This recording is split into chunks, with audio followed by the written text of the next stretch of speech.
Hi guys, and welcome to the channel. Thank you so much for stopping by. I really do appreciate it so very much. Welcome, my name is Aiden. I am so happy that you are here for a 5 random perfumes. I have picked out 5 perfumes for my collection that I have not talked about yet. If you are interested in a video like this, I will have a playlist of all of my 5 random perfumes. One side or the other, I can never remember. And I will have it listed up above. I have done a lot of these. I think we are on perfumes 70 through 75 at this point. So yes, there are a lot of them that you can go and watch. Also, if you haven't subscribed already, please do consider subscribing. Don't forget to like the video if you enjoyed it, and leave me a comment if you've tried any of these perfumes, or if there's something that you would like to see coming up in a 5 random perfumes. I could probably stick in a perfume or two that are requested rather than completely random. So we're going to start with one of the most fun summery perfumes. This is Escada Miami Blossom. I love this perfume. You can see that I've used quite a bit, which is pretty impressive for the size of my collection. This is one I'm pretty sure I have bought a backup of. If I remember right, I found this on clearance at TJ Maxx, and I was like, I've already used quite a bit. I'm going to pick up a backup while it's a really great price. All right, so Miami Blossom came out in 2019, and oh my gosh, this is such a classic Escada in some ways, but like one of the best ones they've ever done in another way. It is so good. I have done a video on all of my Escadas, which has grown since that last video, so I probably should do that again. I'll have that linked up above. And I've also did this in my summer recommendations because this is such a good summer scent. It is fruit punch to the max, but like in the best possible way. So I'm getting all of my notes from Fragrantica, just so you know. The top notes are watermelon, blueberry, and orange. Middle notes are pineapple, tiara flower, jasmine, and tuberose. Base notes are ambroxan, musk, and sandalwood. You definitely get the pineapple in here and the blueberry. It doesn't really smell, it smells like adjacent to a cherry. I feel like when they mix all of those things together, there's a sweetness to it, but it's not, what am I trying to say? It doesn't smell overtly cherry, but I feel like if you like cherry scents, you are going to enjoy this, and that it kind of smells reminiscent of like a sweet cherry. Like if you've ever had a shaved ice with cherry syrup, that's kind of what it smells like to me. It is so good. I do get the watermelon in there just a little bit, and I get the pineapple. I don't really get the florals so much. This doesn't have like the best wear, obviously, because it's a light summer scent, but I think you can get about 4 hours out of this, and this is definitely one you can find cheap enough, and if you are willing to refill, like bring it with you and respray, it is definitely a great one.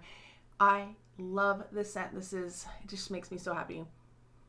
I want to spray this all over me, but I don't think it would mix well with the perfume I'm wearing today, even though the perfume I have on has pineapple, but it's a very different sort of pineapple. So good. So that is Escada Miami Blossom. Highly recommend. Think it's a fantastic one. All right, we're kind of starting with the cheapies, and then we'll get to some more expensive ones. Next up is Rihanna. This is Reb'l Fleur. I picked this one up. I think this was $9.99 at Ross. So definitely these are affordable ones, these first two.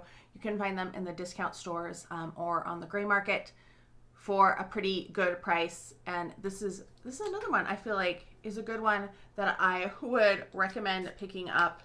It's not one that I reach for quite as much, and that's just because I never know when to wear it. Like, it's more sophisticated, I feel, than the Escada, but it still has like fruitiness to it, but it has like a darkness to it at the same time, which is interesting, I know. So let me give you the notes. This came out in 2010, and the top notes are peach, plum, and red berries, all of those fruity notes. Then your middle notes are tuberose, or coconut, and then tuberose, hibiscus, and violet. Base notes are vanilla, patchouli, musk, and amber. And I'm getting that patchouli and the amber because it has like that warmth to it, but like a darkness to it at the same time. So it's not an overtly fruity scent. It is like a dark fruity scent if you don't like patchouli, I don't think this is a good choice for you. But if you like Jimmy Choo Fever, I feel like this is a little bit darker, and I don't want to say it, like, it's definitely more, I want to say it kind of leans towards the leather spectrum for me, because I don't always like leather, and it takes a lot for me to wear something with even just a hint of leather. This obviously isn't that much, but it is really nice. I feel like this is a little too strong for me to wear when I'm teaching. I feel like this would be not professional enough, and I wear like a lot of crazy stuff. So that's where I struggle with it. I feel like this is definitely more of a date night scent. And I haven't been on a date in years. So, yeah. Anyway, I feel like this is more of an evening, daytime, not daytime, date time fragrance, or something when you're going out. Definitely that type of a thing. I don't think this is really a daytime, but I think this would be really pretty most of the year. It might be a little strong in the summer, but even now it's, you know, pretty warm here. It's not super hot, but I still think it would be a good evening scent. And I definitely think it would work in the spring and then in the fall, and maybe even a little bit in the winter. You might want something a little warmer than this one in the winter. But yes, it's a very pretty one. I do like it, and I think for the price, it is a great one to have in your collection. And this bottle, like, I know the bottle is kind of awkward. It's supposed to, I guess it's supposed to look like a stiletto when it's turned upside down. That is what I have heard. So yes, that is Rihanna Reb'l Fleur. We have another fragrance that came out in 2010. This is Chanel Chance Eau Tendre. I just have small bottles of Chanel perfumes because they are quite expensive. I still think like this one was around $100, which I think is a lot. I don't like to spend a whole bunch on my perfumes. I'm the person who would rather have a big variety and experiment and try different things than to have just a few really expensive fragrances. So if you gave me the choice between 5 like $20 fragrances or $100 fragrance, and I liked all of them, I'd probably choose the 5 over the 1, unless there was like a beautiful bottle. Like I do have a tendency to buy perfumes for the bottle, and a lot of those even are the ones that are cheapies. This is such a beautiful scent. It is kind of sweet, a little florally, but it also has like a cleanness to it. It almost reminds me of like a really luxurious soap, you know, like you've just been engulfed in a luxurious bath and you have all of these florals around you. Oh, it is so pretty.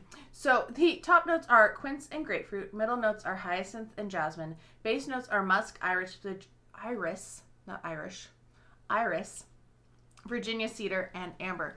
And it's funny because hyacinth isn't a note that I would think that I normally like. I smell hyacinth if it's a hyacinth dominated fragrance. I'm not usually too jazzed about it, but this is so pretty. And I think it's because those fruits in the top really kind of round everything out and bring it all together. Yeah, I've sprayed on others in this line here and there, and I don't think any of them are as good as this one. This is probably, I think, the most popular of the line as well. It's the one that I see samples given out the most of. I love it. It is so good. Yes, this is another one that I really recommend, but only if you want to splurge and you want to spend quite a bit more money.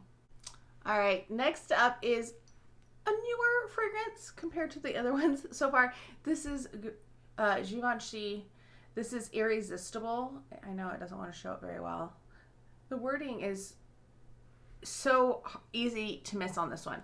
The bottle is really pretty. It does have this like cut back, and I think the packaging on this is so beautiful. I really enjoy the fragrances I have from this line.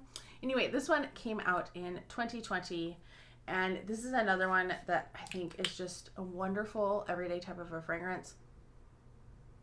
I think Chance Eau Tendre could be a good everyday fragrance as well.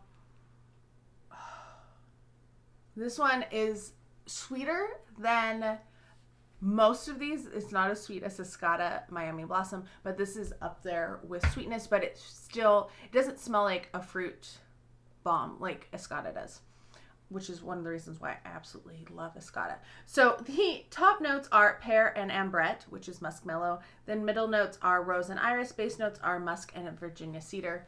I definitely get that pear, but it's not like an overt pear. I find that there's two different types of pear scents in fragrances. There is the really like striking pear that really smells like a pear, and I feel like Pear Ink from Juliette Hedges the Gun, you could really get more of a dry pear, but it smells like a very realistic pear. And I think La Belle has a very realistic pear in it too, but a very syrupy one. Definitely like more of a poached, sugared pear. This one is sweet, and it just blends in with that rose really beautifully. So you have like that sweet rose with that pear, and the muskmellow a little bit in there too. Oh, this is slightly sophisticated, a little effervescent, definitely not super bubbly, but it definitely has a quality there. Yes, another one that I highly recommend, Irresistible by Givenchy. All right, this last one is the most recent of all of them. This is a fragrance that I picked up this year. All of the other ones I've had for longer than that. I picked it, I'm trying to think, 2020, 2021, most of those like the first half of the year, or even earlier, obviously, with Escada Miami Blossom. But we have Tiffany Co Rose Gold. This is the first Tiffany fragrance that I had any interest in. I had some samples of the other ones, and they just never resonated with me. They weren't something that I was interested in. This is a beautiful sprayer. It is a very, very fine mist. This is very, very beautiful as well. This is probably this and Eau Tendre, I think, would be the most everyday type of a fragrance, and then Irresistible, and then the other two are more special occasion. But I feel like this definitely would work year-round. So like I said, this came out in 2021. The top notes are blackcurrant. Middle notes are blue rose and iris. Base notes are musk and ambrette. And they actually do say, they list three of them. So it says notes of blackcurrant, blue rose, and ambrette seed. If you can see. So it does say in there.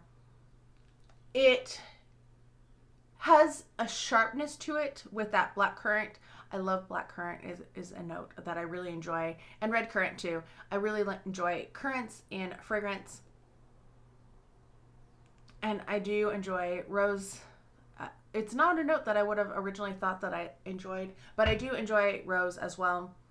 This is very, very pretty as well, and definitely one that you could wear. This could be a signature scent, something you wear every day, and it's really nice. It's not going to be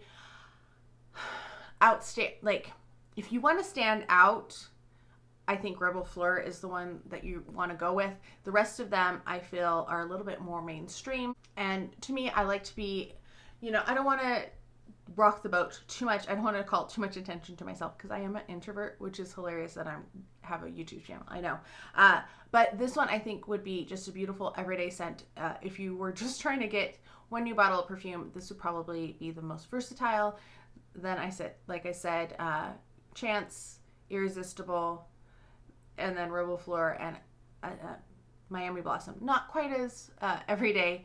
But if you're looking for best value, Reb'l Fleur and Escada, those are going to be your cheapies that you're going to find. You might find Irresistible on sale here and there. I do see those occasionally on sale. This one is pretty new, so it's going to be a while before it hits the gray market sites for a good price. And Chanel is very careful about making sure that there's never go lose their value. So, and I know since I purchased that last bottle, they have increased the prices on Chanel. So make sure you're looking for a sale. They are very few and far between, but there are occasional sales. Sephora, sale is probably one of your best deals. And then I think Nordstrom sometimes has them on sale too. So keep your eye out. Don't rush out and purchase, but look around, or at least get some good free gifts. Anyway, let me know if you've tried any of these fragrances, what your thoughts and opinions are on them. Also, don't forget to let me know if there is a certain fragrance that you would like to see in an upcoming 5 random perfumes. I'm going to try to do these once a month. That's my goal. Fingers crossed. We'll see. I've done 2 in a row now, 2 months in a row, so we're doing good so far. Anyway, I hope you're all having a fantastic day. Thank you so much for stopping by, and I can't wait to talk to you next time. Bye.